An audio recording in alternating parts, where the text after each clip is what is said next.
नमस्कार विद्यार्थी मित्रों, आज हम छठी कक्षा का हिंदी विषय का मेरा अहोभाग्य यह पाठ पढ़ने वाले हैं। इयत्ता 6वी मधील हिंदी विषयातील मेरा अहोभाग्य म्हणजे माझं मोठं नशीब हा पाठ आज अपन पाहणार आहोत। यह पाठ लिखा है चंद्रगुप्त विद्यालंकार इन्होंने। इनका जन्म हुआ 1906 में। उनकी रचनाएं है संदेह, मेरा बचपन, न्याय की रात, मेरा मास्टर साहेब, चंद्रकला, पगली, 3 दिन, भय का राज्य, देव और मानव आदि। परिचय। आपने साहित्य एवं पत्रकारिता के क्षेत्र में उल्लेखनीय कार्य किया है। प्रस्तुत पाठ में लेखक ने गुरुदेव रविंद्रनाथ ठाकुर जी से हुई भेंट से संबंधित संस्मरण बताया है। या पाठामधून चंद्रकांत विद्यालंकार यांनी गुरुदेव रवींद्रनाथ ठाकूर यांच्याबरोबर झालेल्या भेटीच्या संबंधामध्ये ज्या काही त्यांच्या आठवणी आहेत त्या सांगितलेल्या आहेत। फरवरी 1936 में मुझे शांति निकेतन जाना था। लेखक म्हणतात की त्यांना फेब्रुवारी 1936 मध्ये शांति निकेतनला जायचं असतं। वहाँ एक साहित्यिक कार्यक्रम होने वाला था। त्या ठिकाणी एक साहित्यिक कार्यक्रम असतो। मैं बहुत ही उल्लासित था क्योंकि उस कार्यक्रम की अध्यक्षता स्वयं गुरुदेव रवींद्रनाथ जी करने वाले थे। लेखकांना खूप आनंद झालेला असतो कारण या कार्यक्रमाचे अध्यक्ष असतात गुरुदेव रवींद्रनाथ टागोर। या कार्यक्रमामध्ये गुरुदेव रवींद्रनाथ यांच्याबरोबर भेट होणार म्हणून लेखकाला आनंद झालेला असतो। निश्चित दिन कोलकाता से हम बहुत सारे लोग शांति निकेतन के लिए रवाना हुए। ठरलेल्या दिवशी कोलकात्यावरून लेखक आणि त्यांच्याबरोबर खूप सारे माणसं शांति निकेतन साठी निघाले। लगभग 1 दर्जन हिंदी वालों का यह दल शांति निकेतन के सुंदर अतिथि भवन में ठहराया गया। जवळजवळ 1 डझन म्हणजेच 12 माणसं हिंदीवाले जे हिंदीमधून बोलत असतात किंवा हिंदी त्यांची मातृभाषा आहे अशी माणसं या ठिकाणी गेल्यानंतर त्यांना अतिथी भवनमध्ये म्हणजेच पाहुण्यांसाठीची जी खोली असते त्या ठिकाणी थांबवलेलं असतं। यह अतिथि भवन अशोक वृक्षों के सघन उपवन के बीचों बीच बनाया गया था। हे पाहुण्यांसाठीची खोली जे असते ती अशोक वृक्ष म्हणजेच अशोकाच्या झाडांच्या मधोमध बनवलेले असते। बहुत ही सुंदर, बड़ी और अच्छी इमारत थी वह। खूपच सुंदर, मोठी आणि चांगली अशी ही इमारत असते। जैसा सोचा था वैसा ही पाया। जसं त्यांनी विचार केलेला असतो त्याचप्रमाणे तिथं सर्व गोष्टी पाहायला मिळतात। ऊपर की मंजिल के एक कमरे में हमें ठहराया गया। या इमारतीमधील वरती असणाऱ्या एका खोलीमध्ये त्यांना थांबवलेलं असतं। कमरे के बाहर एक विस्तृत बरामदा था। या खोलीच्या बाहेर एक मोठं अंगण असतं। बरामदे में खड़े होकर अगर बाहर देखा जाए तो सामने ही सघन बकुल वृक्ष दिखाई देते थे। या बरामदेमध्ये म्हणजेच गॅलरीमध्ये किंवा आपण छोटंसं अंगण म्हणू शकतो त्यामध्ये उभं राहून जर आपण बाहेर पाहिलं तर बकुळांची खूप सारी झाडं त्या ठिकाणी पाहायला मिळत होती। दूसरे दिन प्रातःकाल ही हमें बताया गया कि गुरुदेव का स्वास्थ्य ठीक नहीं है। दुसऱ्या दिवशी सकाळी सकाळीच या सगळ्यांना सांगितलं गेलं की गुरुदेवांचं स्वास्थ्य ठीक नाही म्हणजे त्यांची तब्येत जरा ठीक नव्हती। अतः कार्यक्रम की बैठक में वे नहीं आ पाएंगे। यामुळे कार्यक्रमाची जी बैठक असते त्यामध्ये ते येऊ शकत नव्हते। मैं बहुत निराश हो गया। तथापि हमें जब यह मालूम पड़ा कि उनके डॉक्टर ने हमें लोगों को केवल 15 मिनटों का समय दिया है जिसमें गुरुदेव के दर्शन तथा उनके साथ संक्षिप्त वार्तालाप भी हो सकता है, तब हमारी खुशी का ठिकाना न रहा। पण ज्यावेळी लेखक आणि सर्वच माणसं नाराज होतात की गुरुदेवांना भेटू शकत नाहीत म्हणून त्यावेळी डॉक्टरांनी सांगितलं की 15 मिनिटांमध्ये तुम्ही गुरुदेवांबरोबर भेटू शकता, त्यांचं दर्शन घेऊ शकता आणि थोडंसं बोलूही शकता। त्यावेळी सर्वांना खूप आनंद होतो। हम बेसब्री से उस क्षण का इंतजार करने लगे। सर्वच लोक गुरुदेवांना भेटण्याच्या क्षणाचा आतुरतेने वाट पाहू लागले। मध्याह्न के बाद गुरुदेव की भेट हुई। दोपहर नंतर गुरुदेव रवींद्रनाथ यांची भेट झाली। करीब 4 बजे होंगे। 4 वाजता गुरुदेव की धारणा थी कि कुछ 2-3 आदमी ही होंगे। गुरुदेवांना वाटत होतं कि 2-3च माणसं असतील। पर जब उन्होंने हम 14 जनों को देखा तो मजाक में उन्होंने कहा, अब मेरी क्षमता दरबार लगाने की नहीं रही, इस मकान में जगह की भी कमी है। या 14 लोकांना पाहिल्यानंतर गुरुदेव मजाकमध्ये म्हणजेच विनोदानं म्हणतात की आता मोठा दरबार लावण्याची माझी क्षमता राहिलेली नाही आणि या खोलीमध्ये जागा सुद्धा कमी आहे। फिर हम सबको गुरुदेव से परिचय कराया गया। मग आमच्या सगळ्यांचा परिचय गुरुदेवांना सांगण्यात आला। बाद में वार्तालाप शुरू हुआ। त्यानंतर बातचीत सुरू झाली।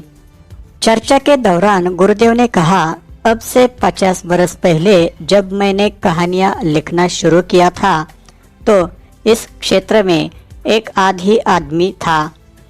गुरुदेव सांगत असतात की ज्यावेळी मी 50 वर्षांपूर्वी गोष्टी कथा लिहायला सुरुवात केली त्यावेळी या ठिकाणी एखाद दुसराच माणूस येत असे।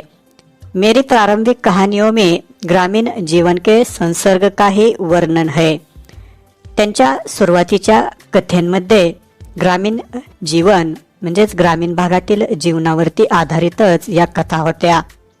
उसके पहले इस तरह की कोई चीज बांग्ला भाषा में नहीं थी। याच्या पूर्वी म्हणजे गुरुदेवांनी कहानियां लिहायला सुरुवात करण्यापूर्वी अशा प्रकारच्या कथा बांग्ला भाषामध्ये नसतात। मेरी कहानियों में ग्रामीण जनता की मनोवृत्ति के दर्शन होते थे।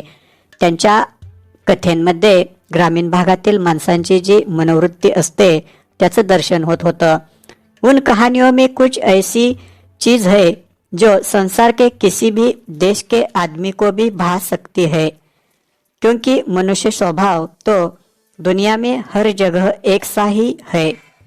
या कथेंमध्ये अशी काहीतरी गोष्ट असते किंवा वस्तू असते की त्यामुळे जगातील कोणत्याही माणसाला ती आवडू शकते आणि जगामध्ये कुठेही गेला तरी माणसाचा स्वभाव हा एकसारखाच आहे। गुरुदेव कुछ समय के लिए रुके, तभी अपने आप मेरे मुंह से निकल पड़ा। गुरुदेव काही वेळासाठी थोडे थांबले, त्या वेळेतच माझ्या तोंडामधून काही शब्द बाहेर पडले। गुरुदेव, आपके मन में काबुलीवाला इस कहानी का विचार कैसे आया? त्यांनी म्हणजेच लेखकांनी गुरुदेवांना विचारलं की गुरुदेव, तुमच्या मनामध्ये काबुलीवाला ही गोष्ट किंवा ही कथा लिखने विचार मनामध्ये कसा आला? यह लोकप्रिय कहानी देश के सभी भाषाओं के सभी बच्चों को बहुत ही प्यारी लगती है आणि ही कथा देशातील कोणत्याही भाषेतील लहान मुलांना खूपच छान वाटत असते, आवडत असते। गुरुदेव बोले, गुरुदेव सांगतात, वह कहानी कल्पना की सृष्टि है। ही कहानी म्हणजे एक कल्पना है। एक काबुली वाला था, वह हमारे यहाँ आता था और हम सब उससे बहुत परिचित हो गए थे। एक काबुली वाला असतो, तो आमच्या येथे नेहमी येत असतो आणि त्याच्याबरोबर सगळेच जणांची खूप छान अशी ओळख झालेली असते। मैंने सोचा उसकी भी एक छोटी लड़की होगी और जिसकी वह याद किया करता होगा। गुरुदेव म्हणतात की मी विचार केला की त्याची सुद्धा एखादी लहान मुलगी असेल आणि तिचा विचार किंवा तिची आठवण हा काबुलीवाला काढत असेल। इसी तरह वार्तालाप होता रहा। याच प्रकारे चर्चा होत राहिली। हम सबके लिए यह एक मानसिक खाद्य था। आमच्या सगळ्यांसाठी हे एक मानसिक खाद्य असतं। आश्चर्य की बात यह कि 15 मिनट के बजाय 40 मिनट हो चुके थे।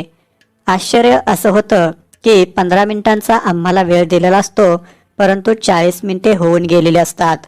अब गुरुदेव उठे, चल पडे। आता गुरुदेव उठले आणि चालू लागले। जाते जाते उन्होंने कहा, जाता जाता ते म्हणाले, जब मैं ऐसे किसी वार्तालाप के लिए कम समय देता हूँ तब मेरी वह बात सचमुच ठीक न मानिएगा, क्योंकि मुझे स्वयं लोगों से बातचीत करने में आनंद आता है। गुरुदेव म्हणतात की अशा चर्चेसाठी मी ज्यावेळी थोडा वेळ देतो त्यावेळेस तुम्ही वाईट वाटून घेत जाऊ नका, कारण खरं तर मला माणसांबरोबर बोलायला खूप आवडतं, मला आनंद मिळतो। हम सब ने गुरुदेव को धन्यवाद दिया और विदा ली। आम्ही सगळ्यांनी गुरुदेवांचं आभार मानलं आणि तेथून निघालो। मैं अतिथीगृह के मेरे कमरे में वापस आ गया। मी पाहुण्यांसाठी राहण्याच्या त्या इमारतीमधील माझ्या खोलीत माघारी आलो। गुरुदेव के साथ हुए वार्तालाप से मुझे एक असाधारण उल्लास की अनुभूति हो रही थी। गुरुदेवांबरोबर झालेल्या चर्चेमुळे मला खूपच छान वाटत असतं, पर जब मुझे पता चला कि जिस कमरे में मुझे ठहराया गया है उसी कमरे में स्वयं गुरुदेव काफी समय तक रह चुके थे, तब तो मेरी खुशियों का ठिकाना न रहा। ज्यावेळी मला सांगितलं गेलं की मी ज्या खोलीमध्ये आत्ता आहे त्या खोलीमध्ये गुरुदेव खूप वेळ राहत होते, हे ऐकल्यानंतर मला खूपच आनंद झाला। मुझे तो यह भी बताया गया कि गुरुदेव ने गीतांजलि का अधिकांश भाग इसी कमरे के बरामदे में बैठकर लिखा था। ज्यावेळी मला सांगण्यात आलं की गुरुदेवांनी गीतांजलीचं लेखन याच ठिकाणी केलेलं आहे, त्यावेळी मैं सचमुच भावविभोर हो उठा। मला खूप आनंद झाला आणि माझं मन भरून आलं। क्या यह सच है? काय हे खरं आहे? मेरा अहोभाग्य था कि मैं उसी कमरे में ठहरा था जिसमें नोबेल प्राप्त गीतांजलि रची गई थी। माझं खरंच मोठं नशीब असतं की मी ज्या खोलीमध्ये राहिलेलो असतो त्यामध्ये थांबूनच किंवा राहूनच नोबेल पुरस्कार मिळालेली गीतांजली लिहिले गेलेली असते।